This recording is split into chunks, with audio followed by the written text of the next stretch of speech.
સહજાનંદ સ્વામી મહારાજની છે. આપ જોઈ રહ્યા છો આ ફોટોશોપ અહીંયા ખુલેલું છે. એમાં ફાઇલ ઓપન મીન્સ કે કોઈ પણ ફાઇલ આપણી પાસે અવેલેબલ છે એને આપણે આપ ખોલી શકો છો. હવે ખોલેલી ફાઇલની અંદર સૌથી પહેલું આપણે એ જોવાનું કે આમાં કમ્પોઝિશન કઈ રીતે છે. જેમ કે ફોટોગ્રાફર જે સેવા આપી રહ્યા છે એમને કેવું છે કે બહુ સરસ રિઝલ્ટ એમણે ત્યાં પ્રેઝન્ટ કર્યું છે. સ્વાભાવિક છે કે ત્યાં જગ્યાનો અભાવ, સમયનો અભાવ, એકદમ ઝડપી એમને અસાઇનમેન્ટ્સ જે છે એ બધા વચ્ચે બધું કોન્સન્ટ્રેટ કરીને કરવાનું છે. તો 50% ભાગ જે છે એ ફોટોગ્રાફીનો થયો અને 50% એ એડિટિંગનો થયો. તો એ 50%નો જે એડિટિંગનો ભાગ છે એમાં આપણી ઘણી મોટી જવાબદારી છે કે એમણે તો આપણને સરસ કરીને આપ્યું, પણ હજી વધુ સરસ કેવી રીતે થઈ શકે એને આપણે વિચારીએ છીએ. સૌથી પહેલી વાત કે લાઇટિંગ. તો કોઈ પણ ફોટોગ્રાફના આમ જોવા જવું તો ઘણા બધા પાર્ટ્સ છે. એમાં પહેલું જો જોવા જઈએ તો કમ્પોઝિશન. બીજું છે કમ્પોઝિશન એટલે શું? સ્થિતિ, કે કેવી રીતે કમ્પોઝ થયું છે. આસપાસ બ્રિધિંગ સ્પેસ છૂટેલી છે. બ્રિધિંગ સ્પેસ એટલે કે શ્વાસ લેવા જેવી જગ્યા. શ્વાસ લેવા જેવી જગ્યા એટલે આપણે શ્વાસ રિયલમાં નથી લેતા, પણ આપણી આંખને ગમે છે એવું આસપાસ થોડી જગ્યા છૂટી છે. બીજું કે એના વિશે આગળના એપિસોડમાં આપણે ઘણા સરસ સમજવાના છીએ, તો એને અધ્યાય રાખીએ છીએ. પણ અહીંયા પહેલી જ વાત કે ફોટોગ્રાફીના લક્ષણોમાં જે ફોટો એડિટ થાય એમાં આપણે શું શું જોવું પડે? કલર્સ જોવા પડે, કમ્પોઝિશન જોવું પડે, લાઇટિંગ જોવી પડે, થોડી નાની મોટી ભૂલ કંઈ રહી ગઈ હોય ડ્યુરિંગ ફોટોગ્રાફી, ફરી કહીએ ભૂલ નહીં કહીએ એને આપણે, પણ કંઈક એમ લાગે છે કે હજી ઇમ્પ્રુવમેન્ટ થઈ શકે એમ છે, તો પોઝિટિવલી આપણે એને જોવાનું છે કે આપણે એવું કરવા નથી બેઠા કે જો આ ભૂલ છે આપણે સુધારીએ. ના, આપણે ભૂલ નથી જોવાની. આપણે એ જોવાનું છે કે કેવો સરસ ફોટોગ્રાફ્સ છે, આની અંદર વધુ સારું શું થઈ શકે છે. તો એની શરૂઆત કરીએ છીએ. પહેલું વધુ સારું કરવાની વાતમાં પહેલો નંબર જેનું કોઈ આવે છે એ છે ફિલ્ટર, પછી કેમેરા રો ફિલ્ટર. ધ્યાનથી જુઓ, એનો શોર્ટકટ પણ આપેલો છે, પણ શરૂઆત કરનારા લોકોએ શોર્ટકટ્સમાં હમણાં એકદમ ઉતાવળ ના કરવી, ઓપ્શનથી જ જવું. મેનુ યાદ રાખવા જેવું છે. Filter, camera raw filter. એમાં આપ જશો તો અહીંયા જે કેમેરા રો ફિલ્ટર આપને દેખાઈ રહ્યું છે એ છેલ્લામાં છેલ્લું છે. તો તમે કહેશો છેલ્લામાં છેલ્લું મારે કેવી રીતે મેળવવું? તો એની લિંક જે છે એ આપને શેર કરવામાં આવશે, જે ટોટલી ફ્રી સોફ્ટવેર છે. કેમેરા રો ફિલ્ટરનો સોફ્ટવેર ફ્રી છે. ફોટોશોપ છે એ લાઇસન્સ છે. તો કોઈની પાસે ફોટોશોપ હોય તો કેમેરા રો તો રોજે અદ્યતન બહાર પડે છે, જે આપણે લેવું પડે અથવા તો ફ્રીમાં ડાઉનલોડ થાય છે, જે આપને અહીંથી બતાવવામાં આવશે.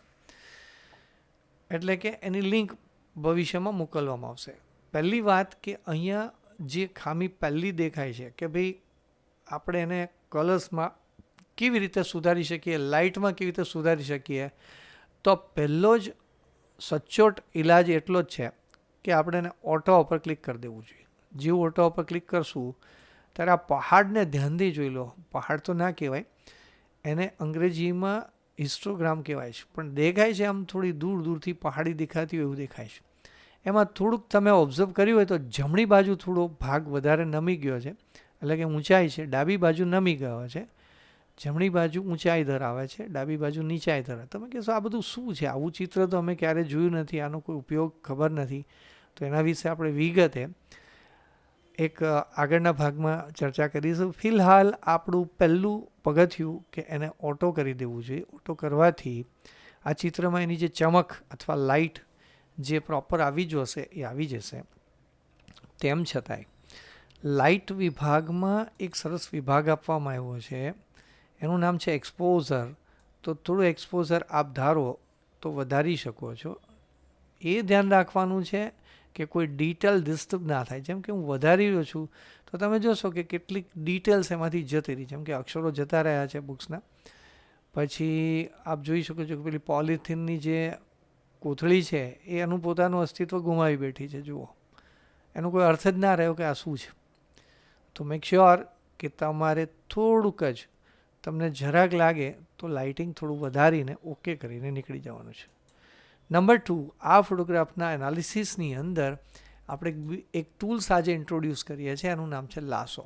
આમ ગુજરાતી જોવા જઈએ તો બહુ સહેલું જ છે. કોઈ આમ આપણે ગાંઠથી કોઈને બાંધીને આમ ખેંચતા હોય, આમ ગાડીઓ આપણે સાદી ભાષામાં કહી શકીએ, તો એનું નામ છે લાસો ટૂલ્સ. અને ઘણાને ત્યાં આવું જ લાસો ટૂલ આમ ગોળાઈવાળું આવતું નથી. એનું કારણ માત્ર એટલું હોય છે કે એમણે એની નીચેની જમણી સાઈડનું એક આવું કોર્નરમાં ત્રિકોણ જેવું બતાવે. તમે જો બધા ટૂલ્સને ધ્યાનથી જુઓ કે બધા ટૂલ્સમાં નીચે ત્રિકોણમાં નાનકડી એક ત્રિકોણ જેવી એક આપણે કહેશું કે કોર્નર આપેલો છે. એ એવું કહેવા માગે છે કે હજી તમે અંદર જઈ શકો. એટલે એક સાથે 3-3નો થપ્પો છે. કોઈકને આવું ગમશે, તમે કહેશો વળી પાછું આ શું આવ્યું, તો એનો પણ આપણે આગળ જતાં અભ્યાસ કરવાના છીએ. મેગ્નેટિક લાસો એનો પણ અભ્યાસ કરે. ઇન શોર્ટ, આજના દિવસે એવું યાદ રાખો કે લાસોના 3 પ્રકાર, અને એમાં પ્રથમ લાસો જે છે એ આપણું કામનું છે હાલ પૂરતું. 3ય કામના છે પણ હાલ પૂરતું આપણે એનો ઉપયોગ કરીએ છીએ. અહીં એક નાનકડી વિડીયો દર્શન કરી લઈએ. The lasso tools in Photoshop provide versatile ways to એ અંગ્રેજીમાં બોલે છે, આપણે એને સમજીએ કે એમણે જો આવી રીતે સિલેક્ટ કર્યું, સિલેક્ટ કરીને પછી એને શું કર્યું આપણે આગળ જતાં ભણવાના છીએ. પણ એને સિલેક્ટ કરવાનો ફાયદો થયો છે. Tick tick tick tick tick tick કરતી પેલી લાઈનો શરૂ થઈ જાય છે. એને અંગ્રેજીમાં લાસો ટૂલ કહે છે, જે આવી રીતે તમે જોઈ શકો છો. લાસો ટૂલ, બરાબર છે. યાદ રાખજો કે પેલું ગાડિયા જેવો સિમ્બોલ છે એ જ તમારે લેવાનો છે. એ આપણને સમજાઈ રહ્યા છે. એનું એવું કહેવાનું થાય છે કે જો તમે નજીકથી સિલેક્ટ કરશો તો તમારો ફાયદો થશે. ઘણા ફાયદા આપણે જોવાના છે આગળ જતાં, પણ અત્યારે આપણે ખાલી સિલેક્ટ કરતા શીખીએ. એ કહે છે કે જો આવું અધૂરું સિલેક્ટ કરશો તો શું થશે, તો એ પણ આપણે શીખવાના છીએ. આગળ જઈએ તો લાસો ટૂલ્સ તમારે પકડવાનું હતું, અને આ જે ઓબ્જેક્ટ આપણે જોયો કે જે ઓબ્સ્ટેકલ્સ છે, જે આપણને ડિસ્ટ્રક્ટ કરી રહ્યો છે. ડિસ્ટ્રક્ટ કરે એટલે કે આપણું ધ્યાન વિકેન્દ્રિત કરી રહ્યો છે. આપણું મેઇન જોવાનો ઓબ્જેક્ટ આ છે. યુઝર્સ તરીકે આપણે પબ્લિકેશન્સમાં જ્યારે કંઈ પણ પબ્લિશ કરીએ છીએ ત્યારે આવી બાબતને બહુ ધ્યાન રાખવી પડશે કે પહેલાં ડિસ્ટ્રક્શન પોઈન્ટ, એટલે કે આમ હ્યુમન બિંગ જેને કહેવાય કે માનવ સહજ પ્રક્રિયા છે કે આપણે કંઈક જોતા હોય તો કંઈક અજુગતું, અથવા આપણે એમ કહેશું કે ક્યાંક ધ્યાન ખેંચે એવી વસ્તુ આપણને લાગતી હોય અને એ પાછી નકામી હોય, તો એના રીતે સિલેક્ટ કરી લેવાની અને ડિલીટ નામની એક સ્વિચ છે એ દબાવવાની. એ ડિલીટ નામની સ્વિચ આપણા કીબોર્ડ પર આવશે. કીબોર્ડ ઉપર ડિલીટ આપવાથી એક મેનુ આખું રજૂ થાય છે. એ મેનુ એવું કહે છે કે તમે જે સિલેક્ટ કર્યો છે એ ભાગને તમે કંઈક ભરવા માગો છો. આપણે કહેશું હા અમે ભરવા માગીએ છીએ, તો કન્ટેન્ટ અવેર નામની એક વિગત અહીંયા આવી છે. 2022ની સાલથી આ ટૂલ્સની રજૂઆત આ લોકોએ કરી છે, જેને અંગ્રેજીમાં એઆઈ કહેવાય છે. એઆઈ એટલે આર્ટિફિશિયલ ઇન્ટેલિજન્સી. આર્ટિફિશિયલ ઇન્ટેલિજન્સીના ટૂલ્સ ઘણા બધા વર્ષોથી એડ થતા જ આવ્યા છે. શરૂઆતના દિવસોમાં ધીમા હતા, હવે બહુ ફાસ્ટ થઈ ગયા છે. તો ફાસ્ટ કેવા થયા છે એ પણ આપણે જોવાનું ભણવાનું છે. ભગવાનની દયાથી આપણે સાથે ભણી રહ્યા છીએ. અહીંયા કન્ટેન્ટ અવેર લખ્યું છે, એનું ગુજરાતી સિમ્પલ કરીએ તો કન્ટેન્ટ એટલે વિગતો, અવેર એટલે જાણપણું અથવા જાગૃતિ, અથવા એ દિશામાં આપણું ફોકસ. કન્ટેન્ટ અવેરનો અર્થ થાય છે કે કોમ્પ્યુટર જાતે આ જે મેં સિલેક્ટ કર્યું છે એ સિલેક્ટ કરેલા ભાગને કન્ટેન્ટથી પૂરી આપશે. પૂરી આપશે એનો અર્થ એવો છે કે આજુબાજુનું એન્વાયરમેન્ટ સમજી લેશે અને એને જે યોગ્ય લાગે છે એ પોતાની જાતે ભરી આપશે. તમે કહેશો યોગ્ય એને લાગે છે, મને નથી લાગતું, તો પણ વાંધો નથી. એનું એક એડવાન્સ વર્ઝન આપણે આગળ જતાં નવા વિભાગમાં ભણીશું. અત્યારે ફિલહાલ આટલું. આપ આમને ઓકે કરશો તો અહીંયા જે વધારાનો ભાગ છે એ નિર્મૂળ થયો છે. ફરી ધ્યાનથી જોશો તો આ લાસો ટૂલ આપણે સિલેક્ટ કર્યું, અહીંથી સ્ક્વેર સિલેક્ટ કર્યું. તમે કહેશો એ સ્ક્વેર કેમ લીધો, હમણાં જ સમજમાં આવશે. આ સિલેક્ટ કરેલી પોઝિશન ફરીવાર આપણે સિલેક્ટ કરીએ છીએ. સ્વિચનું નામ આપણે તદ્દન યાદ છે, ડિલીટ. ઓકે, આ વિભાગ જતો રહ્યો છે.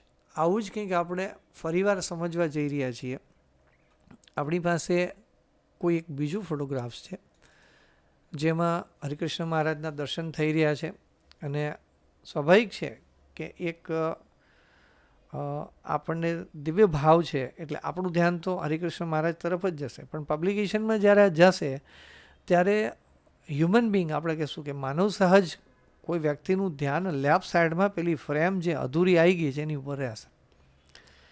તો એના બે રસ્તા હોઈ શકે, કાં તો એ ફ્રેમનો ભાગ જ આપણે કટ કરીને ફોટોગ્રાફ્સ નાનો કરી દઈએ, અથવા આ જે ઇમેજ છે એ ઇમેજમાં આટલો ભાગ જ આટલો જ જેટલો જોઈએ છે એટલાની જ વાત છે. ને શાંતિથી ધીરજપૂર્વક પ્રેક્ટિસથી તમને આ ટૂલ્સ ફાવવાનું છે. સિલેક્ટ કરી અને કોઈ પણ જગ્યાએ જો માઉસ છૂટી જશે તો એ લોકો ત્યાંથી એનો છેડો સાંધી લેશે. જોવા જેવું છે આ પ્રક્રિયાને ફરીવાર આપ જુઓ. ફોર એક્ઝામ્પલ, અહીંથી આપણે સિલેક્ટ કરવાનું શરૂ કર્યું, સિલેક્ટ કર્યું અને આપણે વચ્ચે થાક ખાવા ઊભા રહી ગયા અને માઉસ છૂટી ગયું, તો કોમ્પ્યુટર એની જાતે આટલું જ સિલેક્ટ કરશે.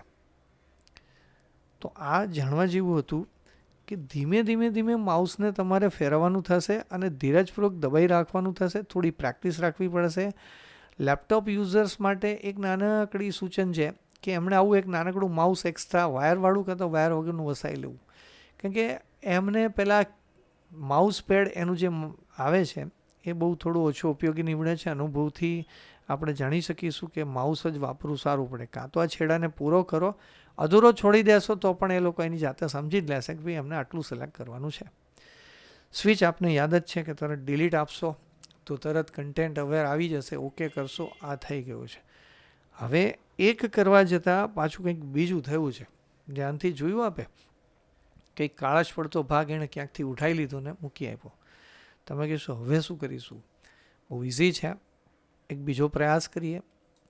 બીજા પ્રયાસમાં આ વખતે આપણો ટાર્ગેટ આવો હશે કે અહીંયા આ સિલેક્ટ જે છે એ સિલેક્ટ કર્યું અને મેં ડિલીટ આપ્યું, તો આપણે ચકાસીએ કે શું થઈ રહ્યું છે. તો ધીમે આ ભાગ હવે મને સાફ કરવા મળી રહ્યો છે.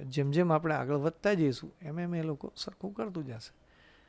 ટાર્ગેટ આપણો નાનો થતો જશે. એમ કરતાં એક સમયે એ ભરાતું જ જશે.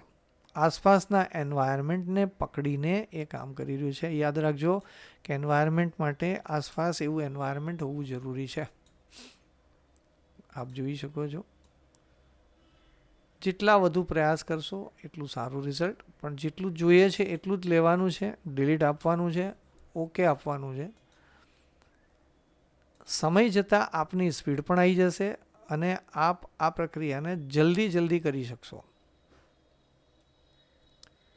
બરાબર યાદ રાખજો, જેટલો વિભાગ જોઈએ છે એટલો જ આપણે સિલેક્ટ કરીને ડિલીટ કરીએ છીએ. એક સમય એવો આવશે કે આપણે જે ઈચ્છતા હતા એવું કંઈક આપણને મળી રહ્યું છે. હવે બાકીના ભાગ ઉપર સ્વાભાવિક છે કે કોઈનું ધ્યાન ઓછું જશે અને જે આપણે મુખ્ય હેતુ છે પબ્લિકેશનનો કે ભાઈ આપણું ધ્યાન જે છે એની ઉપર જ જવું જોઈએ. ફરી કહી રહ્યો છું કે ભાઈ ફોટોગ્રાફરની કોઈ ભૂલ નથી આમાં. આ ફોટોગ્રાફને વધુ સારું કરવા માટેના આપણા પ્રયાસો ચાલુ છે, જે આપ જોઈ શકો છો કે 7-8 વખત જો આપણે આ કરીશું ત્યારે રિઝલ્ટ આપણા હાથમાં આવશે.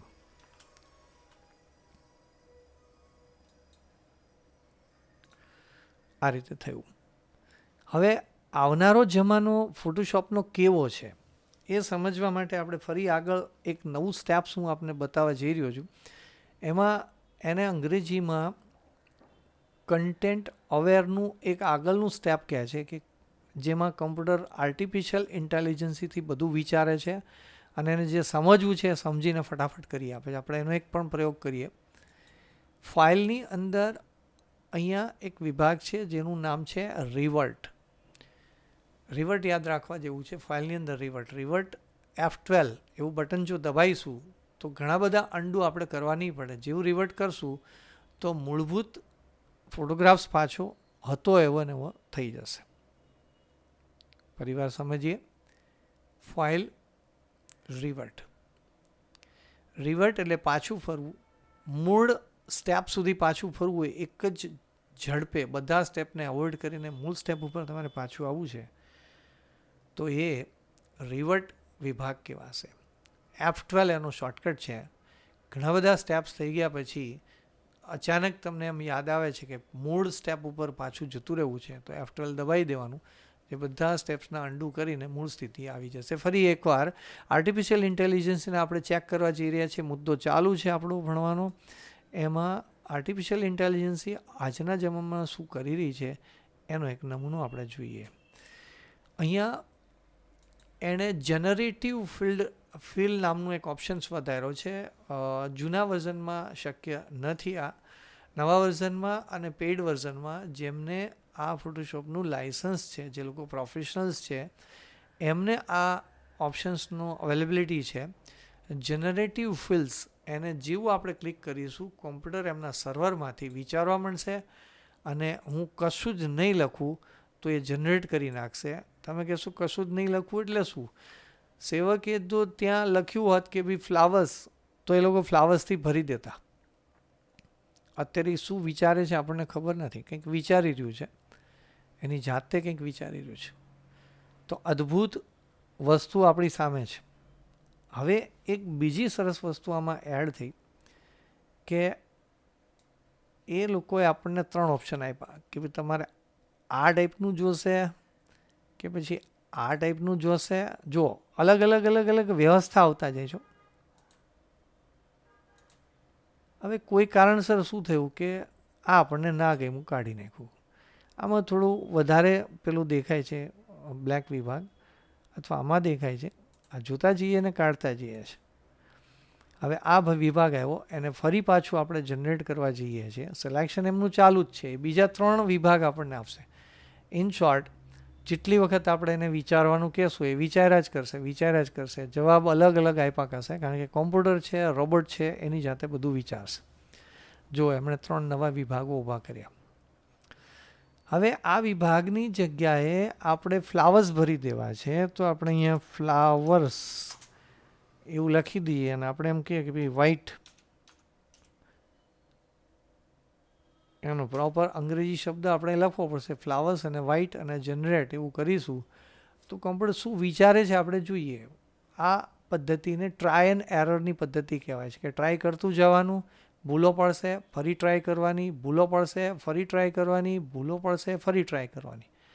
જો એમણે એમની જાતે કંઈક ફ્લાવર્સ અહીંયા મૂકી દીધા. ઇન શોર્ટ, આપણે જે કંઈક વસ્તુ ઈચ્છતા હતા એવી વસ્તુ એ લોકોએ કીધી. બીજું આપણે વ્હાઇટ લખ્યા છે એટલે એને વ્હાઇટ ફ્લાવર્સ જ મૂક્યા છે. તો આમ જુઓ, વાતાવરણ સાથે સુસંગત કોઈ પણ વસ્તુને કોમ્પ્યુટર વિચારી પણ શકે છે, ભરી પણ આપે છે. અરે ફ્લાવર્સ તો છોડો, મેં બોલ બેરિંગ્સ લખ્યું હોત તો એ લોકો બોલ બેરિંગ્સ ભરી આપત, પણ એ અહીંયા સુસંગત નથી. અહીંયા જે જરૂરી છે એટમોસ્ફિયર સાથે એ મને ભરી આપે છે. આપને ખ્યાલ આવી ગયો હશે. ફરી કોઈ નવો પ્રયાસ કરીએ નવા એક્ઝામ્પલ સાથે. આ એક જ ઓપ્શન ઉપર આપણું ફોકસ છે કે કોઈ વસ્તુ ભૂલથી આવી ગઈ છે તો આપણે એને કેવી રીતે નિર્મૂળ કરી શકીએ. File open. અહીંયા બહુ અદ્ભુત દર્શનનો લાભ મળી રહ્યો છે. શ્રીજી મહારાજનું ત્યાં દર્શન થઈ રહ્યા છે. બાજુમાં 2 હાથી છે. ડાબી બાજુ બાપાશ્રી દર્શન આપે છે, જમણી બાજુ આપણા ગુરુદેવ બાપજી છે, વચ્ચે ગુરુજી સ્વામીશ્રી આપણને દર્શન આપી રહ્યા છે, અને હરિકૃષ્ણ મહારાજ છે. પણ ઓબ્સ્ટિકલ્સની વાત કરીએ તો ફોટોગ્રાફ્સને જો પ્રેઝન્ટ કરવો હોત તો 2 રીત છે. સિમ્પલ રીત એવી છે જે આગળ જતાં ભણવાના છીએ કે ભાઈ આપણે કંઈક આવું જ મૂકી દઈએ તો આ વિભાગ કંઈક આવો થઈ જાય અને આ પ્રેઝન્ટ આપણું જોજો. આપણા પબ્લિકેશનમાં આ ટાઈપની તસવીરો જ આપણે મૂકીએ છીએ, કારણ કે ઇમેજ મૂકવાના 2 વિભાગ છે. એક ટ્રેન્ડ્સ એવું માને છે કે ભાઈ જેવું છે એવું નેચર વાઇઝ, આપણે તો હંમેશા સાદગી અને સાદાઈમાં માનીએ છીએ, તો જેવું છે એવું આપણે પ્રેઝન્ટ કરી દઈએ છીએ. આ એક રસ્તો થયો. બીજું છે પબ્લિકેશન, કે એમાં આપણે વધુ સાફ સુથરું કરીને મૂકીએ તો જોવામાં લોકોને સુખ આવે. તો 2 વિભાગ છે. તો પહેલું તો એક ધડાકે આપણે દૂર કર્યું, છતાં બી આપણને કમ્પોઝિશન વાઇઝ લાગે કે ભાઈ આ ફોટોગ્રાફ તો બહુ નાનો થઈ ગયો, તો F12 તમને ખ્યાલ છે આપણે આપી દેશું, ઓરિજિનલ ફોટોગ્રાફ આવી જશે. અહીંયા આપણે જે શીખ્યા એનું ફરી પુનરાવર્તન ચાલે છે. આપને ખ્યાલ આવી ગયો કે કોઈ સેવક અથવા હરિભગત અહીંયા દર્શન માટે બહુ નજીકથી લાભ લઈ રહ્યા છે, એમને આપણે સિલેક્ટ કર્યા. જુઓ, આપણે એમને એવી રીતે નિર્મૂળ કરીએ છીએ કે ભાઈ દર્શન બધાને સુખ આવે, કારણ કે એમનું અહીંયા જે એમનું માથું છે એમનો પાછળનો ભાગ જ દેખાય છે, જે આમ જોવા જઈએ તો ફોટો સાથે થોડો સુસંગત નથી. તો ડિલીટ કરીશું તો કન્ટેન્ટ અવેરમાં શું ચાલી રહ્યું છે આપને જરા જણાશે. આપ જોઈ શકો છો કે એમણે એવું જ સમજ્યું, પડદાની ડિઝાઇન પણ સમજી રાખી છે. હજી પણ કોઈ એક સેવક અહીંયા બેઠા છે, મુક્ત બેઠા છે, એમને આપણે સિલેક્ટ કર્યા છે. સિલેક્ટ કરેલી પોઝિશનમાં આપણે એને ડિલીટ આપીએ છીએ, એટલે સુસંગત વસ્તુ નથી એને આપણે નિર્મૂળ કરી. જો હવે આપ જોઈ શકો છો કે આપણે જવાબની બિલકુલ નજીક આવી રહ્યા છીએ. હવે આપનો પ્રશ્ન અહીંયા જરૂર થશે કે આવું એક જ કરવું પડે, એક સાથે ના થાય? તો આ પ્રશ્નનો જવાબ આપણે વિચારીએ. F12 આપને ખ્યાલ જ છે કે મૂળભૂત ફોટા ઉપર આપણે પહોંચી ગયા છીએ. આ જ્યારે વાપરતા હતા લાસો ટૂલ્સ, ત્યારે આપણો આશય એ હતો કે સિલેક્ટ કરવા પહોંચી જઈએ. પણ સિલેક્ટ કરતાં પહેલાં એની પ્રોપર્ટીઝને આપણે ચેક કરીએ. હવે પ્રોપર્ટીઝ એટલે શું? પ્રોપર્ટીઝનું ગુજરાતી જોવા જઈએ તો લાક્ષણિકતા. જેમ કે સફરજનની પ્રોપર્ટીઝ આપણે ગણવી હોય તો એ પ્રોપર્ટીઝ કેવી હોય? પ્રોપર્ટીઝ એટલે લાક્ષણિકતા. સફરજન પાકું છે, સફરજન લાલ છે, સફરજન સિમલાનું છે, સફરજન મોંઘું છે, સફરજન વિરમગામથી આવ્યું છે. ખ્યાલ જ? આ બધા એના લક્ષણ અથવા એની પ્રોપર્ટીઝ છે. તો એ પ્રોપર્ટીઝ પ્રમાણે અહીંયા ટૂલ્સની પ્રોપર્ટીઝ આપી છે. જેમ કે આ હાથ નામનું કોઈ ટૂલ્સ છે જેને હેન્ડ ટૂલ્સ કહેવાય, તો એની પ્રોપર્ટી બદલી ગઈ. જુઓ, ધ્યાનથી જુઓ. અહીંયા તમે કહેશો અચાનક કેમ આ ભણાવવા માંડ્યા? તો એને થોડી વાર છે, પણ હું બતાવવા માગું છું કે જે ટૂલ્સને તમે અડો છો એનું ઉપર કંઈક અવલોકન આપણે કરવું પડશે કે આ છે શું. જેમ કે આ મૂવ ટૂલ્સ છે તો એને લગતા પાછા અહીંયા બધા ટૂલ્સ એની સાથે જોડાયેલા આવે છે. એટલે ટૂલ્સ સાથે ટૂલ્સનો એક બંચ એમણે આપ્યો છે એવું સમજી શકાય. જેમ કે મેં લાસો ટૂલ સિલેક્ટ કર્યું તો અહીંયા પ્લસ બતાવે છે, એક નાનકડો એક ચોરસ બતાવે છે. એ એવું કહે છે કે તમે કંઈક સિલેક્ટ કરો. મેં નમૂના પૂરતું સિલેક્ટ કર્યું છે, પરંતુ આમનો એક દુર્ગુણ એ છે કે હું બીજું સિલેક્ટ કરવા જાઉં તો પહેલું ભાગી જશે. જો આપને દેખાય તો ધ્યાનથી જુઓ. જેમ કે મેં એક ઓબ્જેક્ટને સિલેક્ટ કર્યો છે અને બીજો ઓબ્જેક્ટ હું સિલેક્ટ કરવા જાઉં છું તો પહેલું ભાગી જાય છે. મારે તો બે ભેગા કરવા છે. આપણે હમણાં તો વાત કરી કે એક સાથે ત્રણેયને ભેગા કરવા હોય તો જે સિલેક્શન છે એને હટાવવા માટેનું એક ઓપ્શન્સ આપણે યાદ રાખવો પડશે. એનું નામ છે સિલેક્ટ. કારણ કે સિલેક્ટને લગતી કોઈ પણ બાબત સિલેક્ટ મેનુમાં જ હશે. એમાં એક ડીસિલેક્ટ આપ્યું છે, એટલે પેલું જે માર્કી ટૂલ્સ છે એ જતું રહેશે. માર્કી એટલે સિલેક્શન માટેની જાણે માર્ચિંગ એન્ટ જતી હોય, કીડીઓ જાણે દોડાદોડી કરતી હોય એવું સિમ્બોલ છે ત્યાં. જુઓ, ટીક ટીક ટીક ટીક અવાજ નથી આવતો, પણ ધીમે ધીમે માર્ચિંગ એન્ટ્સ એટલે કે કૂચ કરતી કીડીઓનું દળ જાણે આમ હલતું હોય એવું લાગે. એના ઉપરથી જ આ શબ્દ આવ્યો છે માર્કી ટૂલ્સ. માર્કી એટલે માર્કિંગ થયેલું ટૂલ્સ. એ ટૂલ્સનો દુર્ગુણ એ છે કે સિલેક્ટ કરવા જઈએ અને પાછું બીજું સિલેક્ટ કરીએ તો આગળ ભાગી જશે. તો એવું ન થવા દેવું હોય તો એમણે આપણને બીજો ઓપ્શન આપ્યો છે જેને પ્લસ કહેવાય છે. અહીંયા લખ્યું જ છે એડ ટુ સિલેક્શન. આનો અર્થ તદ્દન સમજી શકાય એવો છે કે જે સિલેક્ટ થયું છે એમાં આપ એડ કરો. એડ કરો એટલે કે ઉમેરો. ધ્યાનથી જુઓ, આપણે એડનો ઓપ્શન કર્યો છે. આ વખતનું લાસો ટૂલ્સ એડવાળું આપણે ઉત્પન્ન કર્યું છે. લાસો ટૂલ તો રાખ્યું છે, સાથે એડ કરેલું રાખ્યું છે. આપ આને જુઓ તો એક ઓબ્જેક્ટ આપણે સિલેક્ટ કર્યો. હજી પ્લસ આવ્યું. જુઓ, આ વખતના લાસો ટૂલ સાથે પ્લસની એક સાઇન આપ દૂરથી પણ જોઈ શકો છો. હવે એક બીજો ઓબ્જેક્ટ આપણે સિલેક્ટ કર્યો છે. ધીરજપૂર્વક આ કરવું પડશે. ખાસી ધીરજ અને પ્રેક્ટિસ માગી લેવી વસ્તુ છે. છતાં પણ આપ એને આરામથી કરી શકશો, કારણ કે આ મૂળે ટૂલ્સ સહેલા છે, કમ્પ્યુટર સહેલું જ છે. હવે એકદમ નક્કી થઈ ગયું કે એક છે, બીજું છે, ત્રીજું છે, કદાચ ચોથું હોત તો ચોથું પણ અહીંથી લઈ શકાત. જેમ કે આ ખૂંટો ભલે કુદરતી રીતે આવ્યો છે પણ નથી જોઈતો કોઈ કારણસર, તો અત્યારે આપ કહી શકશો કે આમાં કેટલા સિલેક્શન્સ આવ્યા છે. લેફ્ટ કોર્નરમાં નીચે એક, બોટમમાં બીજું, બોટમમાં ત્રીજું અને મધ્યમાં આ એક પોલ છે એનો ઉપરનો ભાગ. બસ આપણું કામ બહુ સરળ છે. ડિલીટ નામની સ્વિચ આપવાની છે, ઓકે આપવાનું છે, અને જુઓ ભગવાનની દયાથી આ કેટલું સરસ થઈ ગયું છે, કેટલું સરસ થઈ ગયું છે. અને આ ફોટો કે જે ઇમેજ આપણે પબ્લિકેશન્સમાં મૂકી છે એ આપણા માટે એકદમ સોનાની થઈ જશે. હજી પણ ઝીણવટભરી દ્રષ્ટિથી આપ જુઓ કે કેટલાક વાયર્સ જે અનએવોર્ડેબલ છે, વાયર વગર માઇક્રોફોન ચાલે જ નહીં. પણ હાલ પૂરતું જ્યારે પબ્લિકેશન શરૂ થયું છે તો આ વાયરની મને જરૂર નથી. તો પહેલી વાત કે આપણી પાસે આવો મેગ્નિફાય ગ્લાસ એટલે કે બિલોરી કાચ છે. એ બિલોરી કાચ લઈને તમારે એની ઉપર ક્લિક કરવાનું. થોડું નજીકથી આપણે જોઈએ તો આ વાયર અહીંયા થોડા દેખાય રહે. તમે કહેશો પણ આ બધું નડે છે શું તમને? પણ જોવું છે કે આ નીકળે છે તો કોમ્પ્યુટર કેવું કામ કરે છે. તો ઉદાહરણ રૂપે જ આને જોઈ રહ્યા છીએ. ફરી એકવાર કહું છું કે આ ફોટોગ્રાફીની કોઈ ભૂલ નથી, પણ આ ફોટોગ્રાફને આપણે વધુ સારું કેમ કરી શકીએ એના પ્રયાસો આપણે કરી રહ્યા છીએ. સિલેક્શન ચાલુ છે, આપને યાદ જ છે, ડિલીટ નામની સ્વિચ અને ઓકે આપવાનું. હા, જરૂર આવું કંઈક એક્સ્ટ્રા એડ થઈ જશે તો આપણે એવું યાદ રાખવું પડશે કે આ એક્સ્ટ્રા એડ રહ્યું અને પછી કેવી રીતે નીકાળવું.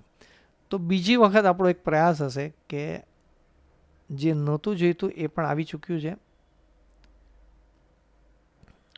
તો એને સિલેક્ટ કરેલી પોઝિશનમાં ડિલીટ આપીશું.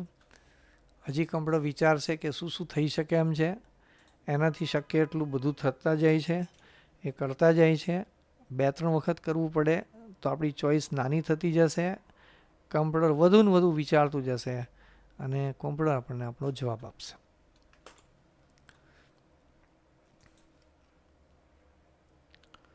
હવે થોડું ઓછું નડે એવું થઈ ગયું. હજી પણ જેટલા પ્રયાસ કરશો એટલું થઈ શકશે. વધુ ઉદાહરણ સાથે આપણે આગળ વધીએ. એક જ ઓપ્શન્સને આપણે ભણી રહ્યા છીએ. દ્રષ્ટિ સૂઝ માટે આપણે બધું કરી રહ્યા છીએ અને જેમ જેમ આપ ભણતા જશો એમ આપને બહુ ખ્યાલ આવતો જશે. અહીંયા તો સ્પષ્ટ દેખાઈ રહ્યું છે કે અહીંયા કેમેરો જે અનઅવોઇડેબલ છે, જેને આપણે અવોઇડ કરી શકીએ એમ જ નથી, પણ સુસંગત નથી. એટલે આપણો એક પ્રયાસ એવો રહેશે કે આ ના હોય તો વિચારી જોઈએ કે કેવું લાગે. યાદ એ રાખવાનું છે કે આસપાસનું એન્વાયરમેન્ટ તમારે પકડાય એના માટે બહુ નજદીકી સિલેક્શન જોશે. થોડી વાર પણ લાગી શકે છે. અત્યારે હું થોડો ઉતાવળથી કરી રહ્યો છું આપને સમજાવવા માટે, પણ આપણે તો એવું જોવું છે કે કોમ્પ્યુટર કરે છે શું. હાલ પૂરતું આપણે એવું રાખીએ કે આટલું જ આપણે કાઢવું છે.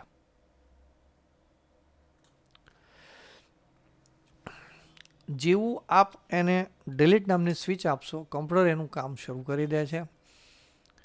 તો એમણે કામ તો કર્યું પણ કામ સાથે કંઈક બીજું કામ પણ ઉમેર્યું. આપને દેખાયું કે એમણે ક્યાંક અન્ય જગ્યાએથી, જેમ કે હરિકૃષ્ણ મહારાજની મૂર્તિ બિરાજમાન છે, એમાંનો કેટલોક ભાગ એમણે સિલેક્ટ કર્યો. તો આપણી પાસે ઉપાય છે જ. શું કરી શકાય? ફરી એક વખત આપણે એટલો ભાગ જ સિલેક્ટ કરી અને એને ડિલીટ નામની સ્વિચથી કન્ટેન્ટ અવેરથી ભરી દેશું. કન્ટેન્ટ અવેર એટલે કમ્પ્યુટર આ ન હોત તો શું હોત એવું વિચારી લે. એને અંગ્રેજીમાં કન્ટેન્ટ અવેર કહેવાય છે. 2-3-4 સ્ટેપ્સના અંતે આપણો જવાબ આવી શકે છે. આપ આવા નવા પ્રયોગો કરતા રહો. ક્યાંય પણ અટકી જવાય, તરત પ્રશ્ન પૂછશો તો તરત એમનો ઉકેલ આપણે આપીશું. જ્યારે પણ નેક્સ્ટ સેશન આવશે એમાં આપણે એનો પ્રશ્નને વણી લેશું. હવે આપને દેખાયું કે 2-3-4 વખત આપણા પ્રયાસ થકી પણ એ હલતું નથી.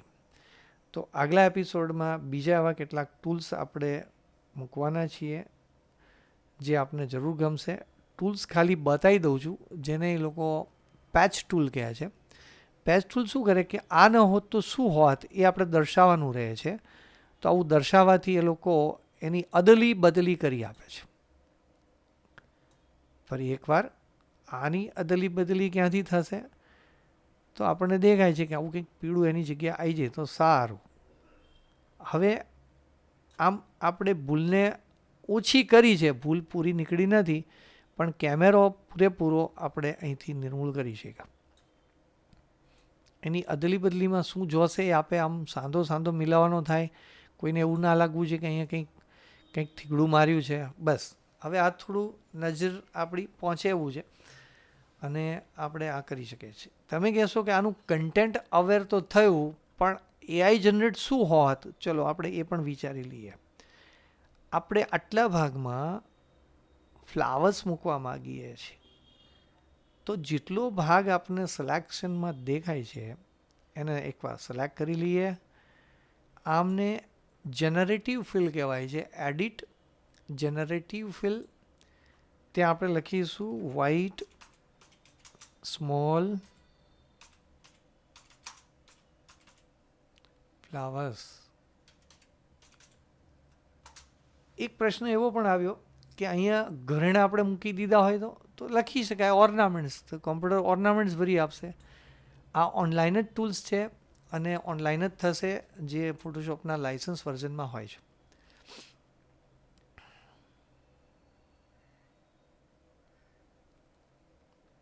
કોમ્પ્યુટરની પ્રક્રિયા ચાલુ છે. કોમ્પ્યુટર ઓનલાઈન વિચારી રહ્યું છે પોતાની જાતે કે અહીંયા શું ભરીએ તો શું ભરીએ. તો એમણે જુઓ આવા સરસ ફ્લાવર એની જાતે વિચાર્યા છે અને મહારાજની શોભામાં, મહારાજની સેવામાં એમણે પ્રસ્તુત કર્યા છે. એટલું જ નહીં, એમણે આવા 3 ઓપ્શન્સ આપ્યા છે કે આવું જોઈશે. તો મહારાજની ઈચ્છાથી આ મહારાજે દયા કરી અને કેમેરામાંથી ફ્લાવર્સ આપણને અહીંયા સેવામાં આપ્યું છે.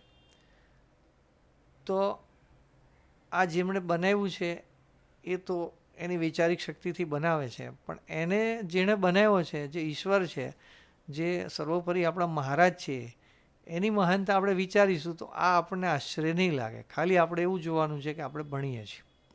સહજાનંદ સ્વામી મહારાજની જય.